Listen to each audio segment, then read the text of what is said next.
Welcome to the Deep Dive. We're here to take world-shaping events, look closely at the evidence, the reports, the facts, and give you a really comprehensive understanding. And today we're tackling a subject with immense weight, one that reshaped the 21st century, the September 11 attacks, 9/11. Yeah, it's a topic many people know, but the sheer complexity, the architecture behind it is often missed. Exactly. This isn't just about that one morning. It's about years of planning, intelligence failures, and consequences that, frankly, are still unfolding. Our mission today is to really explore that whole structure. And the scale, even now, it's just hard to fully grasp. It remains the single deadliest terrorist attack in history. The numbers are stark. 2,996 total deaths. That includes 2,977 victims, civilians, emergency responders, and the 19 hijackers. And it was the coordination that amplified the terror, wasn't it? Absolutely. The plan involved 4 commercial jets, carefully chosen for maximum fuel, maximum impact. 2 aimed right at the heart of American economic power,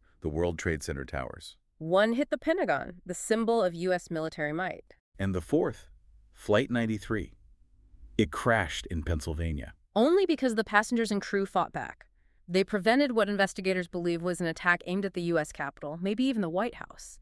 Incredible bravery. So for you listening, this deep dive is designed to go beyond the headlines, beyond the common narrative. We're going to focus on the specifics, the motivations, which were complex, sometimes contradictory, the intelligence breakdowns that, allowed this to happen. And the lasting human cost, the economic fallout, things we are absolutely still dealing with today. Okay, so where do we start? We have to begin with the origins, the genesis of this plot.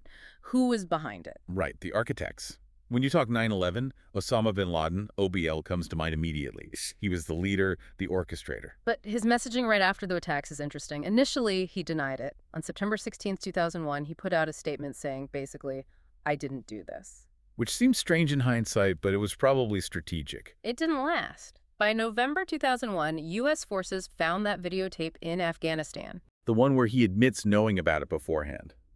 And sort of celebrating it. Exactly. He said it benefited Islam greatly, but the really public, direct claim of responsibility, that came much later. Right before the 2004 U.S. election, wasn't it? He released a tape saying he personally directed the hijacker? Yes, which tells you something about how he saw these attacks, not just religious acts, but as tools for political influence, too. So if bin Laden was the leader, who was the planner, the guy drawing the blueprints? That would be Khalid Sheikh Mohammed. KSM. He's widely considered the principal architect. He was the one who actually came up with the idea of using planes as missiles. Correct. He conceived the plot and pitched it to bin Laden, apparently back in 1996. And KSM wasn't new to this kind of thing. He was involved in the first World Trade Center bombing in '93. And crucially, the Bojinka plot. That's key context. Remind us about Bojinka. That was mid-'90s. 1995. It was an incredibly ambitious plot. The plan was to bomb 11 or more airliners over the Pacific, basically simultaneously, assassinate the Pope, suicide attacks, huge scale. Wow. So he already had experience with complex, coordinated attacks involving airplanes. Exactly. Bojinka failed because of an accidental fire in Manila, but it showed KSM's thinking, his logistical capabilities. It was sort of a precursor to 9/11. And KSM later admitted his role. Oh, fully. At his military commission hearing in Guantanamo in 2007, he confessed to planning 9/11 from A to Z. The sources are clear. He, bin Laden, and maybe 3 others knew all the operational details. So you have the leadership, the planner.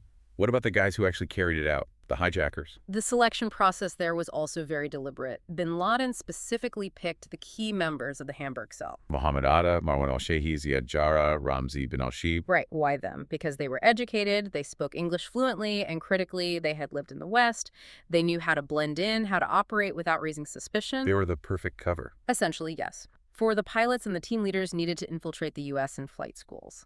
Okay, so that's the who. Let's get into the why. What were the stated motivations? You find these laid out in bin Laden's fatwas, right? Yes, the 1996 and 1998 fatwas, and then summarized again in his 2002 letter to the American people. It's a complex mix. What were the main points? What grievances did they cite? Well, first and foremost, U.S. support for Israel, especially with the Second Intifada kicking off in late 2000. Bin Laden argued American tax dollars funded the tanks, the planes oppressing Muslims, so they felt a proportional response was needed. A direct link between U.S. policy and the justification for attack. Explicitly. Second, and this was huge for bin Laden personally, was the presence of U.S. military bases in Saudi Arabia. The Holy Land. Exactly. Home to Mecca and Medina. From his extremist view, non-Muslim troops had no right to be permanently stationed there.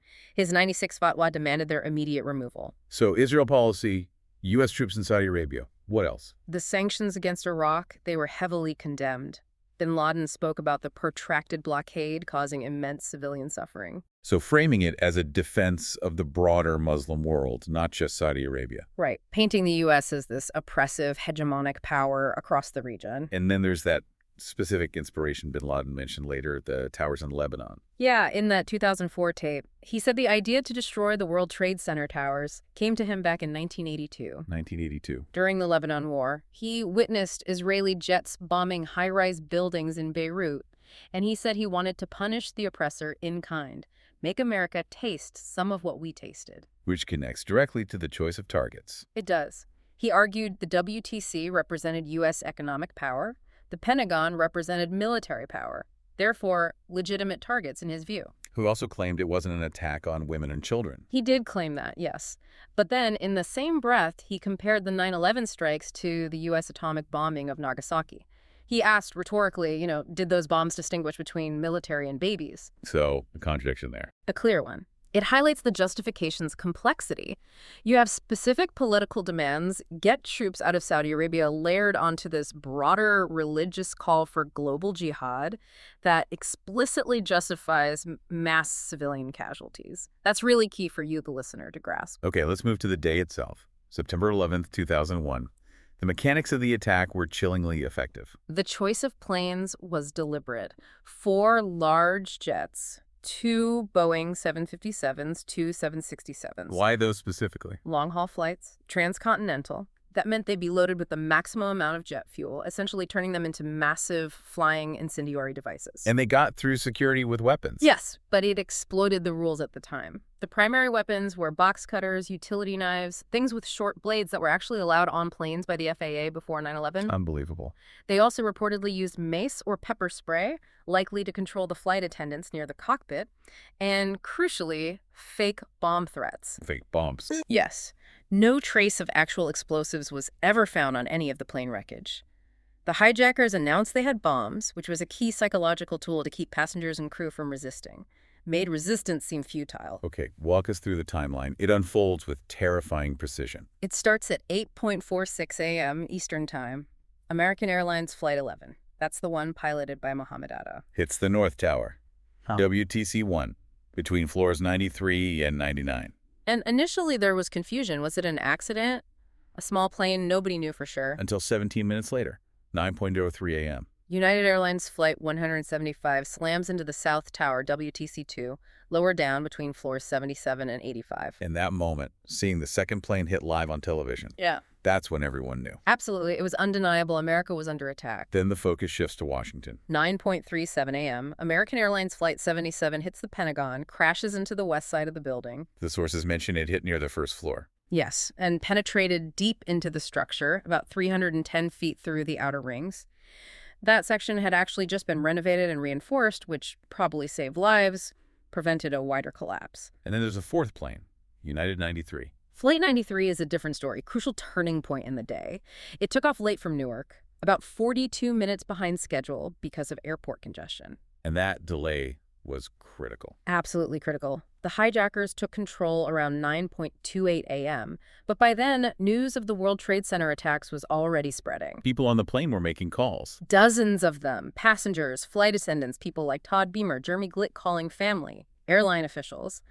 They learned what was happening in New York. They realized their plane wasn't just being diverted, it was going to be used as a weapon. And they decided to fight back. Yes. The cockpit voice recorder captures it. Starting around 9:57 a.m., you hear sounds of a struggle. They used a food cart, apparently, to try and break down the cockpit door. The famous phrase, "let's roll," comes from Todd Beamer's call. So the hijackers knew they were losing control. It seems so. They started maneuvering the plane erratically. Then, at 10:03 a.m., they deliberately crashed it into an empty field, a reclaimed coal mine near Shanksville, Pennsylvania. Preventing it from reaching its target, which was likely. Based on KSM's later testimony and the plane's trajectory, almost certainly the U.S. Capitol building, maybe the White House, Those passengers, their actions were truly heroic. They absolutely saved countless lives and prevented another symbolic strike. While all this is happening, what's the official response? It's rapid, but also chaotic. At 9:42 a.m., the FAA makes an unprecedented move. They ground every single civilian aircraft over the continental U.S. It's invoking Scatana, right? Yes, Scatana. Security control of air traffic and navigational aids. It had never been used nationwide before. It basically hands control of the airspace from civilian air traffic control to the military. So thousands of planes just had to land immediately. Immediately. At the nearest suitable airport, imagine the chaos for air traffic controllers. But it effectively stopped any possibility of further hijackings using commercial planes that day. What about the military side? NORAD. NORAD scrambled fighter jets, F-15s and F-16s. But the system wasn't really designed for this kind of threat. How so? It was set up to detect bombers coming in from overseas, not domestic flights already inside U.S. airspace turning into weapons. There was immense confusion. So they were too late. Critically late for the Pentagon in Flight 93, they had only about 9 minutes notice before the second tower was hit. No effective notice before Flight 77 hit the Pentagon or Flight 93 went down. Did the order come to shoot down hijacked planes? Yes, Vice President Cheney gave the authorization. But again, due to the communication delays and the speed of events, it came too late to be acted upon for Flight 77 and 93. And some of those fighter pilots took off without live missiles. That's one of the chilling details in the reports. Some pilots launched knowing they might have to intercept by ramming the hijacked airliner with their own jet. An incredible potential sacrifice. Yet amidst all this chaos in the U.S., we should mention Operation Yellow Ribbon. Yes, absolutely. Canada's response. With U.S. airspace closed, hundreds of international flights were diverted. Canada opened its airports and its communities, taking in 226 flights, thousands of stranded passengers. A remarkable act of support. Back in New York, the focus shifts tragically to the towers themselves. The collapses. The South Tower, WTC-2, collapses first. At 9:59 a.m., it had only been burning for 56 minutes. Even though it was hit second. Right. The North Tower, WTC-1, which was hit first, stood longer. It collapsed later, at 10:28 a.m. after burning for nearly 102 minutes. Why the difference in timing? It comes down to the specifics of the impacts. Flight 175 hit the South Tower lower down, faster, and critically more towards a corner. So the damage was less symmetrical. Exactly. It caused a more uneven distribution of the load, weakened the core structure more quickly, leading to a faster failure compared to the North Tower, which suffered a more central impact higher up. And that 17-minute gap between the first hit and the second hit, that made a difference for evacuations. A huge difference, a life and death difference for hundreds. Because the South Tower was hit second, some people had already started evacuating before their tower was struck. Companies initiated their own evacuations. Some did, yes.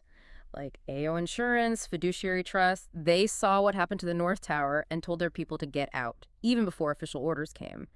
And crucially, one stairwell in the South Tower, Stairwell A, remained mostly passable even through the impact zone. So some people above the crash actually got out. A small number, incredibly. About 14 people who were actually on the impact floors, plus others above, managed to make it down Stairwell A. It was a miracle.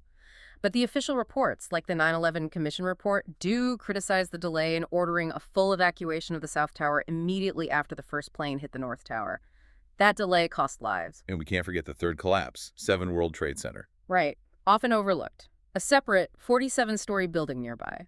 It wasn't hit by a plane, but it suffered heavy damage from falling debris when the North Tower collapsed. And caught fire. Massive fires, fed by the building's contents and ruptured fuel lines. It burned for hours and then collapsed completely at 5:21 p.m. that evening. Making it the first modern steel-framed skyscraper to collapse, primarily due to fire and debris damage. Another grim architectural milestone from that day. So, moving beyond the events of the day itself. Yeah. The aftermath. It's vast and it's still ongoing. Let's start with the immediate human cost, especially for the responders. The sacrifice was immense. We lost 343 firefighters from the FDNY, 72 law enforcement officers from the NYPD and the Port Authority Police, the PIPD, plus other emergency workers. 414 total emergency responders at the WTC site alone. The deadliest day for both firefighters and police in American history. By far. And for those trapped above the impact zones, especially in the North Tower, where all stairwells were severed, escape was impossible. Which led to those horrific scenes of people falling or jumping. Yes. Estimates are over 200 people fell or jumped from the towers. It's an unbearable thought, but it speaks to the absolute desperation, the heat, the smoke, escaping the fire versus the fall. Horrifying choice. The image of the falling man really captures that moment. And even identifying the victims became a massive, long-term challenge. Huge. The destruction was so intense, the city recovered about 10,000 unidentified bone and tissue fragments, even today, with advanced DNA technology. Some victims are still unidentified. As of 2025, yes. Around 40% of the World Trade Center victims, that's over 1,100 people, remain unidentified. The work continues, trying to match fragments to DNA profiles. And there was controversy about where those unidentified remains are kept. Yes, a long-running, painful issue for some families. The remains are held in a repository under the control of the NYC Medical Examiner, located within the foundation area that also houses the 9/11 Museum. Some families felt strongly they should be interred above ground, perhaps in a separate tomb. Beyond the immediate deaths, there's the health crisis. This is critical. Absolutely critical. The collapse of those massive towers created this plume of toxic dust that blanketed lower Manhattan. Hundreds of thousands of tons of debris. Filled with over 2,500 contaminants, pulverized concrete, glass fibers, asbestos, lead, mercury dioxins, benzene, known carcinogens. And people were breathing this in for months. Yes. While the initial cleanup was happening, and even after people started returning to work and live downtown, the EPA declared the air safe to breathe in June 2002, nearly 10 months later. A declaration that was heavily criticized later. Highly contested, yes. Because thousands of people, residents, students, office workers, and especially the cleanup and recovery workers at Ground Zero were exposed for prolonged periods. And the long-term health consequences are devastating. They are. Studies found that essentially all the rescue and recovery workers studied suffered impaired lung function. We've seen significantly elevated rates of many types of cancer, respiratory, digestive, blood cancers, plus chronic conditions like asthma, GERD, PTSD.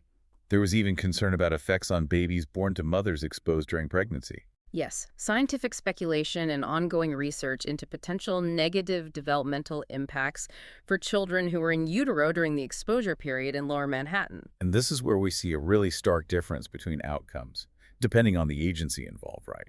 The FDNY versus the PAPD. It's a crucial comparison, highlighting the impact of leadership and equipment decisions.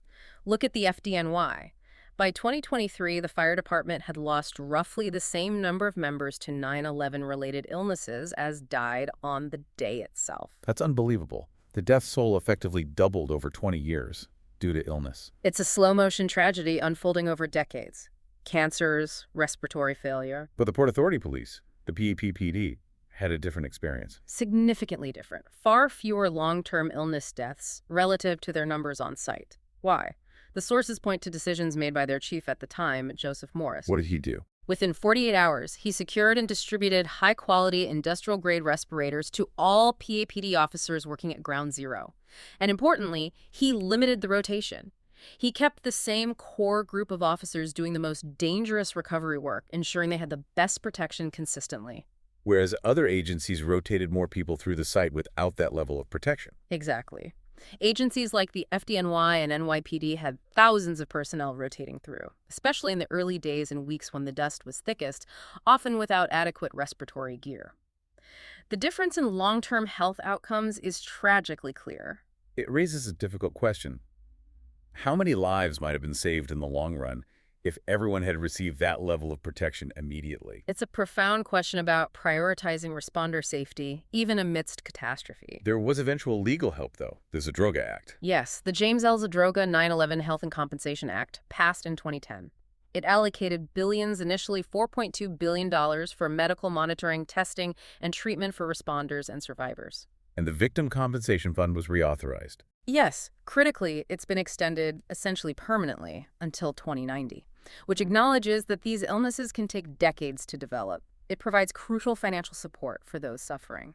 Shifting gears to the economy, the attacks sent immediate shockwaves through the financial system. Absolutely. The New York Stock Exchange, NASDAQ, they all closed.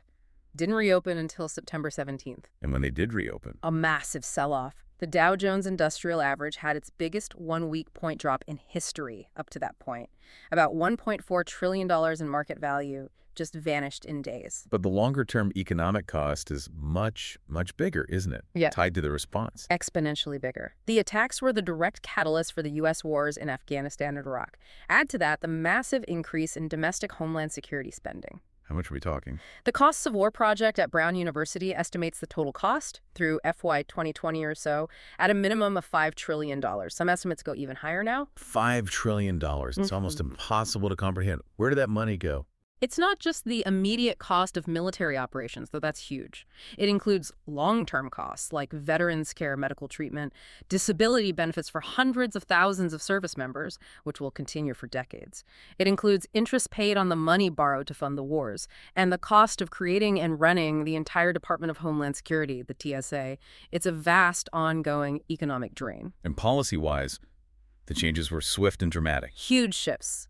The creation of the Department of Homeland Security itself in 2002. It merged 22 different federal agencies. It was the biggest government reorganization since the Defense Department was formed after World War II. And the USA Patriot Act passed very quickly after 9/11. Just weeks later, yes. Yeah. Sold as essential for preventing future attacks. But hugely controversial. Civil liberties groups raised major alarms. What were the main concerns? The core issue was the expansion of government surveillance powers with reduced oversight. Things like Section 215, allowing access to any tangible things, including business records, library records, without showing probable cause related to a specific crime. And roving wiretaps. Right, allowing surveillance to follow a person rather than a specific phone line. And lowering the legal standard required for certain types of foreign intelligence surveillance inside the U.S. Critics argued it blurred the lines between foreign intelligence gathering and domestic law enforcement, potentially violating privacy rights and chilling free speech, all with less judicial review. Globally, the reaction was also immediate. NATO invoked Article 5. For the first and only time in its history, Article 5 states that an attack on one member is an attack on all. That collective defense commitment paved the way. The Taliban for sheltering al-Qaeda. Correct. The invasion of Iraq in 2003, though, that's a different and much more controversial part of the aftermath. Because there was no proven link between Saddam Hussein and 9/11. None whatsoever, despite the Bush administration's claims and the fact that, as polls showed at the time, something like 70% of Americans incorrectly believe Saddam was involved. That distinction is crucial. And when we talk about the cost of these wars, the human cost is staggering. Beyond staggering, the Costs of War Project estimates that between 4.5 and 4.6 million people have died, directly and indirectly, as a result of the post-9/11 wars. 4.5 to 4.6 million. Yes. In Afghanistan, Pakistan, Iraq, Syria, Yemen, and other war zones drawn into the conflict. That includes combatants, civilians killed directly in fighting, but also the much larger number of indirect deaths from war-related causes. Displacement, destruction of infrastructure, loss of access to food and water, disease, injury. It's a devastating human toll. Okay, so given this immense ongoing cost, human, economic, political, decide, it forces us back to the question, how did this happen? How did a plot this complex succeed? We have to talk about the intelligence failures. This is absolutely central to understanding 9/11, and the key concept that emerges from all the investigations is the wall. The wall between intelligence agencies. Primarily between the FBI, focused on domestic law enforcement, and the CIA, focused on foreign intelligence. Attorney General John Ashcroft himself called it the single greatest structural cause for the failure. What exactly was this wall? Was it actual policy? Yes, it stemmed from Justice Department policies put in place around 1995. The idea initially was to protect civil liberties, to prevent intelligence methods used against foreign spies from being used improperly in domestic criminal cases. But the effect was disastrous. It meant crucial information simply wasn't shared. Agencies weren't allowed to talk to each other effectively, even when dealing with the same threats. They couldn't connect the dots. And there were specific instances where this failure was critical. Glaring instances. The CIA knew that two known al-Qaeda operatives, Nawaf al-Hazmi and Khalid al-Mithar, were potentially dangerous. They tracked them to a meeting in Malaysia. They knew they had U.S. visas and were traveling to the United States. Two of the future 9/11 hijackers. Two of the hijackers on Flight 77, which hit the Pentagon. The CIA knew they were in the country for months before 9/11. And they didn't tell the FBI. They actively refused to share the information. The 9/11 Commission report details how an FBI agent detailed to the CIA's Alex station, the bin Laden unit, literally asked permission to inform FBI headquarters that these known terrorists were likely inside the U.S. And the answer was no. The answer from a CIA supervisor was reportedly, "This is not a matter for the FBI. It's genuinely shocking. Information was siloed so tightly it became useless." Were there other warnings that were missed? Yes. The Phoenix Memo. July 2001. An FBI agent in Phoenix wrote a memo to headquarters. He noticed a pattern of men with potential ties to extremist groups taking flight lessons at an Arizona school. He specifically mentioned Osama bin Laden and suggested the FBI canvass other flight schools nationwide. And that warning was ignored. Largely dismissed at FBI headquarters, seen as speculative, not prioritized. Then there was the President's Daily Brief in August 2001. August 6, 2001. The PDB, a highly classified intelligence summary for the president, was titled, "Bin Laden Determined to Strike in U.S." Determined to strike in U.S. It explicitly mentioned FBI information about suspicious activity consistent with preparations for hijackings. It talked about surveillance of federal buildings. It didn't name the time or place, but the threat was clear. So the pieces were there, but the system failed to put them together. That was the core finding of the 9/11 Commission report in 2004. They concluded it was a failure of imagination, policy, capabilities, and management across the board. Which brings us to another layer of accountability. The question of potential foreign government support, specifically regarding Saudi Arabia. Right. This has been a major point of contention for years, centered initially around those 28 redacted pages from the Congressional Joint Inquiry Report. Those pages were eventually released. Yes, in 2016. While they didn't provide a smoking gun of official Saudi government involvement, they detailed numerous contacts and potential links between Saudi officials or individuals connected to the government and some of the hijackers, particularly the two who were in San Diego. Al-Hazmi and al-Mithar again. Yes, and the release of those pages, combined with ongoing efforts by victims' families, led to the passage of JASTA, The Justice Against Sponsors of Terrorism Act. passed in 2016, overriding a presidential veto. JASTA was crucial because it amended the law to allow lawsuits against foreign governments if they were found responsible for terrorist acts on U.S. soil. It stripped away some sovereign immunity protections. So families could sue Saudi Arabia directly. Correct.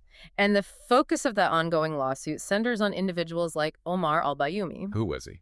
a Saudi national living in San Diego who provided significant help to al-Hazmi and al-Mithar when they first arrived in the U.S., helped them find an apartment, open a bank account, basically get settled. And there was evidence linking him to Saudi intelligence. Newly declassified FBI documents released around 2021 and 2022 described al-Bayoumi as having received funds from Saudi government entities and potentially being a paid agent or co-optee of the Saudi General Intelligence Presidency.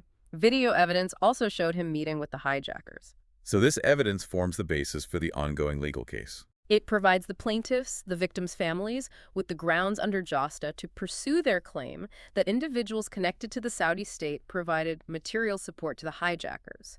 Saudi Arabia, for its part, has always vehemently denied any official involvement. It's a complex, ongoing legal battle. What about the terrorists who survived or were captured? Obviously, the 19 hijackers died.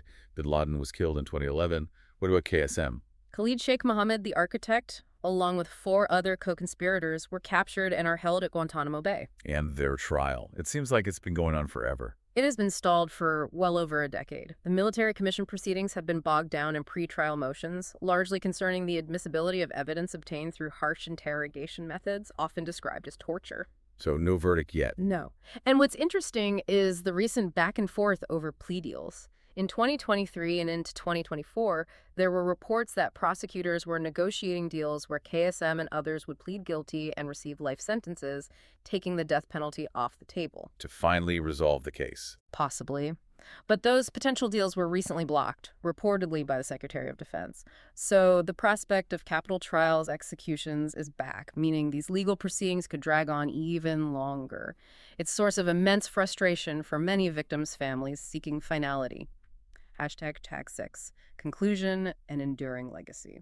As we wrap up, let's look at the physical site in New York. Mayor Giuliani famously pledged right after the attacks, "We will rebuild." A powerful statement at the time. And largely, the World Trade Center site has been rebuilt, although it took many years. One World Trade Center, the main tower, opened in 2014. Yes, standing at that symbolic height of 1,776 feet, several other major office towers, 3 WTC, 4 WTC, 7 WTC, are complete and occupied. But not all of them. No, the Plan 2 World Trade Center tower remains unfinished, stalled for years due to leasing issues, so even physically, the rebuilding process reflects the long shadow of the event. And the memorials are incredibly powerful places. Deeply moving. The National September 11 Memorial and Museum at Ground Zero, with the two reflecting pools, reflecting absence, set within the original footprints of the towers. The names of all the victims inscribed around the edges. There's the Pentagon Memorial, too. With 184 benches, one for each victim there, arranged by age and whether they were in the building or on Flight 77, and the Flight 93 National Memorial in Shanksville, Pennsylvania, honoring the passengers and crew. It's a very quiet, contemplative space. And that bronze sphere that stood between the towers, it survived. The sphere, by Fritz Koenig, miraculously recovered from the rubble, damaged but largely intact. It became this incredible symbol of resilience and now stands in Liberty Park overlooking the memorial site.